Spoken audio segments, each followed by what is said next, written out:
All right, let's dive into this explainer. Today, we're unpacking the absolutely fascinating psychology behind our shifting standards. Have you ever caught yourself complaining about something totally trivial, even when, honestly, your life is going exceptionally well? We've all been there, right? Well, today, we're going to explore exactly why that happens, and it's all based on some genuinely mind-bending research out of Harvard University.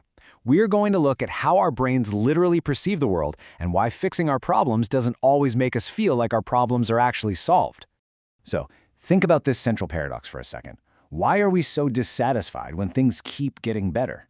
I mean, look around. Most of us today are living in a state of relative abundance. Our basic needs are met with a level of ease that would absolutely blow the minds of our ancestors.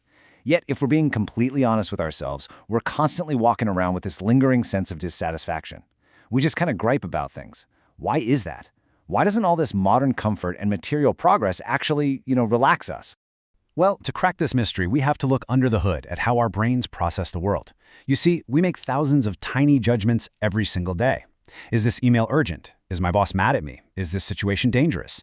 We really like to think that we're these highly logical, rational creatures, making assessments based on hard and fast rules. But actually, scratch that. The reality is totally different. Most of those everyday judgments, they are completely instinctive.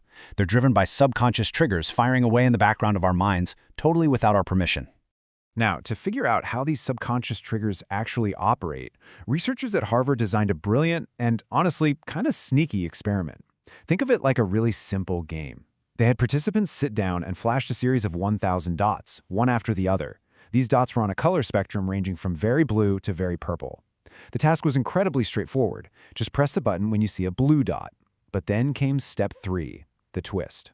The researchers planned to secretly decrease the number of blue dots as the experiment went on, just to see what the human brain would do when the thing it was looking for started to disappear. Okay, so let's look at how it started out. Initially, the game was super easy and perfectly fair. Roughly 50%, half the dots shown were blue and the other half were purple. And during this first phase, the participants were incredibly accurate. A blue dot flashes, they hit the button. A purple dot flashes, they ignore it. It just seemed like a basic visual test. I mean, blue is blue and purple is purple, right? But as the experiment rolled on, the researchers activated their secret twist. They progressively and dramatically dialed back the frequency of those blue dots. The actual amount of blue started shrinking rapidly, while the purple dots increased to fill in the gaps. So participants are seeing fewer and fewer actual blue dots.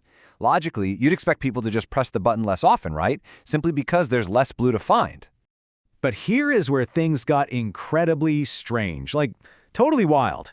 In the early stages, yeah, they were highly accurate, but in the late stages, as the actual blue dots vanished, participants started selecting shades of purple and calling them blue. It's wild.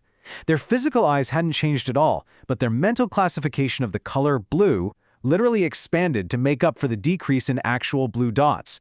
They were practically hallucinating the color they were looking for, just so they could keep finding it. So the absolute crucial takeaway here is this. As the occurrence of blue dots decreased, the definition of blue expanded. The actual prevalence of the stimulus, meaning how often a blue dot actually showed up, directly hijacked the subconscious judgment of the people taking the test. Because their brains were given the job of finding blue dots, when they ran out of actual blue dots, the brain just kind of lowered the standard. It just started seeing purple as blue. Academically speaking, the Harvard researchers gave this a very official-sounding name. They called it Prevalence-Induced Concept Change. I'll say that again because it's such a powerful concept. Prevalence-Induced Concept Change. It's a psychological phenomenon where the definition of a concept expands as the actual occurrence of that concept decreases. Basically, when you have less of something you're actively looking for, your brain actually changes the definition of that thing so you can keep finding it anyway. Now, if this were just about confusing some colors, it would be a neat little party trick. But no, the researchers cranked up the stakes. They wanted to know, does this apply to deep, real-world human judgments? And wow, it absolutely does. They had people look at human faces on a spectrum from very threatening to not very threatening.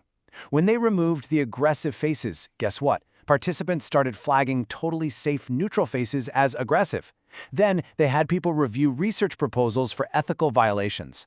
When the unethical proposals were taken away, participants suddenly started flagging perfectly sound ethical research as unethical. Across the board, the result was exactly the same, an expanded definition of threat. Which brings us to what we now call the blue dot effect. And this proves something truly profound about human nature. It tells us that our minds are fundamentally, deeply conditioned to look for threats and problems. And here's the real kicker. We do this regardless of how safe or how comfortable our environment actually is. Even when the threatening faces are completely gone, even when the bad behavior is removed, our minds just automatically recalibrate to find brand new threats in perfectly safe places. So let's break down what this means for us in our actual lives. Because of our evolutionary conditioning, we are always on the lookout for danger. So, as a direct result, the better and safer our environments get, the more we nitpick on the tiniest little issues. Have you ever noticed that hitting a milestone or getting a raise doesn't instantly make you feel perfectly relaxed forever? The actual size of a problem doesn't dictate our emotional reaction to it.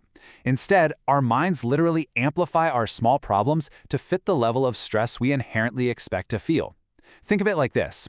If your brain expects to fight a tiger, but all it can find is a mosquito, it's going to treat that mosquito like a tiger.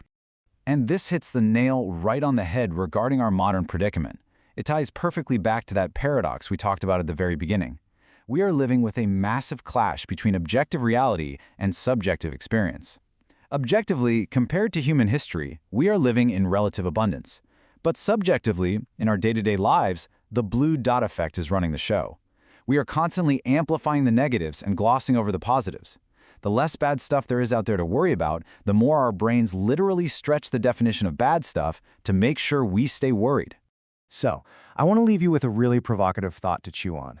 If our minds literally invent problems when they run out of real ones, what happens when we finally fix everything?